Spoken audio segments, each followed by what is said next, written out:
শিরোনাম এসিটিভি হানিপাকুন্দ। ত্রিশালের কৃতি সন্তান সকলের উদ্দেশ্যে বললেন এনামুল হক ভূঁইয়া। বাংলাদেশ জাতীয়তাবাদী দল ত্রিশাল উপজেলা বিএনপি ও সকল অঙ্গ সংগঠন কর্তৃক আয়োজিত ১ নং দানিখোলা ইউনিয়নের উচারপুলের পাড়ে নির্বাচনী গণজমায়েত উপলক্ষে সাধারণ মানুষ এবং জাতীয়তাবাদী দলের সকল পর্যায়ের কর্মী নেতৃবৃন্দের উপস্থিতিতে একটি মত বিনিময় সভা অনুষ্ঠিত হয়।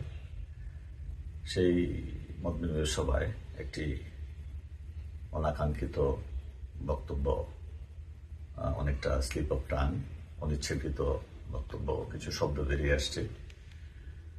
তো প্রিয় ত্রিশালবাসী, আপনারা আমার সেই পুরো বক্তব্যটা শুনলে সত্যিকার অর্থেই আপনারা বুঝতে সক্ষম হবেন যে আমি বক্তব্যের সার মর্ম বা মর্মার্থটা কি।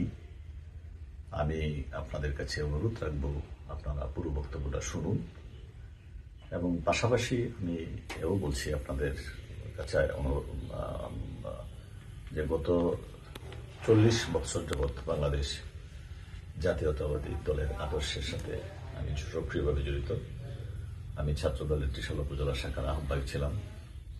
আমি জাতীয়তাবাদী যুবদল জেলা শাখার, দক্ষিণ জেলা শাখার সহ সাধারণ সম্পাদক ছিলাম, এবং পরবর্তী সময় ছাত্র বিষয়ক সম্পাদক থেকে আজ অবধি আমি বিএনপির মূল দায়িত্বে আসছি, নেতৃত্ব দিয়ে আছি। দীর্ঘ ৪০ বছরের মধ্যে আমি চেষ্টা করে গিয়েছি যে সাংগঠনিকভাবে ত্রিশালের বিএনপির সকল সংগঠনকে শক্তিশালী করার লক্ষ্যে আমি কাজ করে গিয়েছি। অনেক জুলুম নির্যাতন মামলা খেয়েছি। বিগত ফ্যাসিস্ট বিরোধী আন্দোলনে আমার সক্রিয় ভূমিকা ছিল। আমি মাঠ পর্যায়ে সক্রিয়ভাবে উপস্থিত কাজ করেছি। তো এমত অবস্থায় যে বক্তব্যটা, যে শব্দটা, আমার প্রিয় দল বাংলাদেশ জাতীয়তাবাদী দল, আমার প্রিয় প্রতীক ধানের শীষ, সেই প্রতীক নিয়ে অনাকাঙ্ক্ষিত মুখ ফসকে একটি শব্দ বেরিয়ে আসছে। আমার দলের প্রিয় ভাই বোনেরা কষ্ট পেয়েছেন, এটার জন্য আমি দুঃখ প্রকাশ করছি।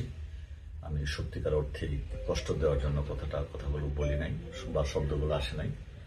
আমার বক্তব্যের আমার কথাটা বলার ইচ্ছা ছিল, বা বক্তব্যটা এইভাবে দেওয়ার কথা ছিল, আসছিল মাথা থেকে, যে কিসের স্বতন্ত্র, কিসের নৌকা, কিসের জামাত শিবির, সেই ক্ষেত্রে ওই বক্তব্যটা চলে আসছে।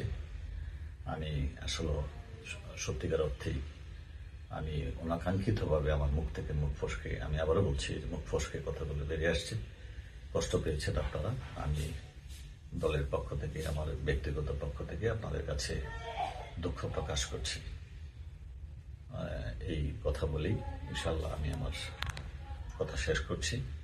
আগামী দিনে আপনাদের সকলকে দিয়ে এবং আরো সতর্কতার সহিত আপনাদের সাথে নিয়ে দলকে সুসংগঠিত করার জন্য আগামী ত্রয়োদশ জাতীয় সংসদ নির্বাচনে যাতে আমার প্রার্থী, আমার প্রিয় নেতা ভারপ্রাপ্ত চেয়ারম্যান তারেক রহমান সাহেব, যাকেই মনোনয়ন দিয়ে পাঠাবেন, তার পক্ষে কাজ করার দৃঢ় প্রত্যয় রেখে আমি আমার কথা শেষ করছি। খুদা হাফেজ।